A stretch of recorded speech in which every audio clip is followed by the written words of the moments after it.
नमस्कार दोस्तों।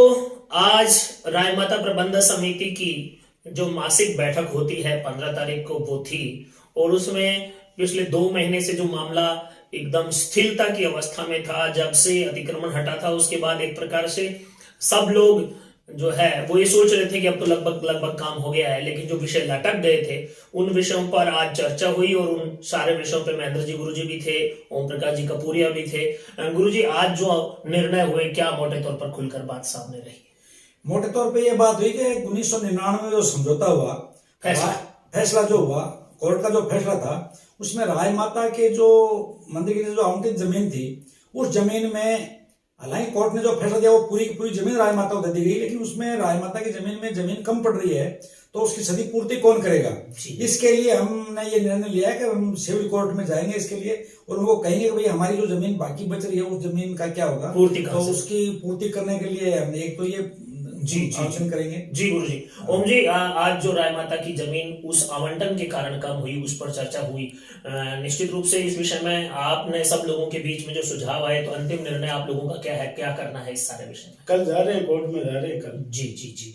तो कुल मिलाकर के राय माता की जो कुल जमीन थी और उसमें से जो दौरान दावा 1988 में जब हमने दावा किया और 1992 में जो जमीन आवंटित कर दी गई थी, उस जमीन के कारण जो राय माता की कुल जमीन कम हो गई, उस जमीन को और उस आवंटन को निरस्त कराने के लिए कोर्ट में दावा करने का अंतिम फैसला आज हुआ और कल हम लोग कोर्ट में जाएंगे, ऐसा आज राय माता की प्रबंध समिति ने निर्णय किया है।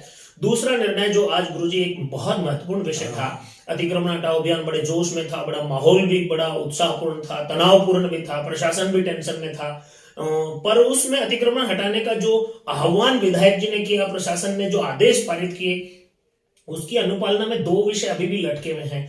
उनके खिलाफ भी कुछ करने का एक्शन प्लान बना क्या? हाँ बना है ना। आज बात हुई कि भाई जैसे मान लो प्रशासन ने सबने ये कह दिया कि भाई अतिक्रमण हटा दिया जाएगा, उसके बावजूद भी 3-4 ऐसे अतिक्रमण जो अभी तक नहीं हटे, तो उसके लिए एक बार तो हम एसडीएम साहब को निवेदन कर रहे हैं, प्रशासन को निवेदन कर रहे हैं आप उनको हटाओ, और अगर वो नहीं हटाते हैं तो फिर वो पहले जैसा ही माहौल फिर बनेगा। हटना तो उनको है ही, तो ये तो प्रशासन जाने उनको क्या करना है वो जाने। स्थिति मैं तो ये सोचता हूँ एसडीएम साहब को कोई निर्णय लेना चाहिए कि स्थिति फिर तनावपूर्ण नहीं बने।